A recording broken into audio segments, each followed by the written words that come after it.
के लिए हिंसा करने से बचते हैं, करते हैं, तो क्या होगा? तो उदाहरण आपके सामने रखूंगा, एक 90 के दशक का अपने देश में, एक बांग्लादेश का उदाहरण रखूंगा जो कि अपने ही देश का एक समय हम हुआ करता था। हम 2019 में कश्मीर का यात्रा किए। आप कभी भी पढ़े होंगे, देखे होंगे, पुस्तकों भी पढ़े होंगे, टेलीविजन में, सोशल मीडिया पे, हर जगह गूगल भी करके देख सकते हैं कि मैंने देखा कि वहां 4-4 मंजिला, 3-3 मंजिला का मकान बाहर से दिखने में जैसे लगे 5 स्टार होटल। तो किसका था?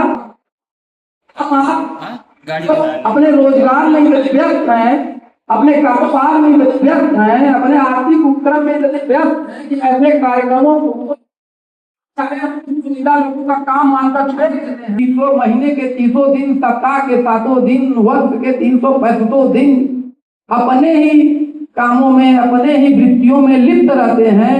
लेकिन क्या करेंगे आप जब आप पूरी जिंदगी इस गाढ़ी कमाई को बचा करके अपने बच्चे के लिए, अपने बेटे के लिए रखते हैं, लेकिन जब छीन लिया जाता है, हम आप मुकदमा लड़ते हैं सर 2-2 इंच के मामले पे, 2-2 फुट के मामले पे, किसका नाली इधर है, किसका चहरदीवारी उधर है, 2 फीट हमारा है, 1 फीट तुम्हारा है, इसके लिए हम लोग 10-10 साल मुकदमे में बर्बाद कर देते हैं। सोचिए, उनका जो सब कुछ त्याग दिए, मजबूरी में छोड़कर भागना पड़ा, और सिर्फ अपनी संपत्ति को छोड़कर नहीं भागना पड़ा।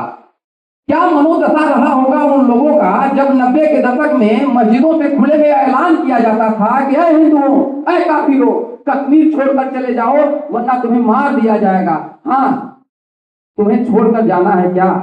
अपनी नौजवान बेटियों को, अपनी नौजवान बहनों को। सोचिए, और आनंद फानन में जिसको जहां मौका मिला, जैसे मौका मिला, घर बार सब कुछ छोड़ करके अपनी बहन बेटियों का हत्या करके वहां से भागना पड़ा, क्योंकि बीच में एक कट्टरपंथी ऐसी हमारी बहनों को, ऐसी हमारी बेटियों को, माओं को कब्जा कर लेते थे। और माँ बाप के सामने उनके साथ जो दरिंदगी होता था, वो कल्पना, मैं एक एथेंटिक पुस्तक की बात मैं कर रहा हूँ, अभी तो कश्मीर का मैंने हवाला दिया। एक पुस्तक है, सभी लोग पढ़िए, मुसलमान लेखिका है, बांग्लादेश की लेखिका है। उसी पुस्तक को लिखने के बाद वह अपने देश में रह नहीं पाई। ऐसा सत्य जो उनको नंगा करता है, वह चाहे किसी भी कौम का हो, चाहे उनके ही धर्म का हो, कोई कोई होता है। लंका में भी विभीषण हमको मिला था, जो सत्यमार्गी था, लंका में भी मिला था। तो ऐसे हो सकते हैं कि दुखे। तो तस्लीमा नसीम उसी में से एक बेटी के साथ सामूहिक रेप कर रहे थे, और उसकी माँ चीख चीख कर कह रही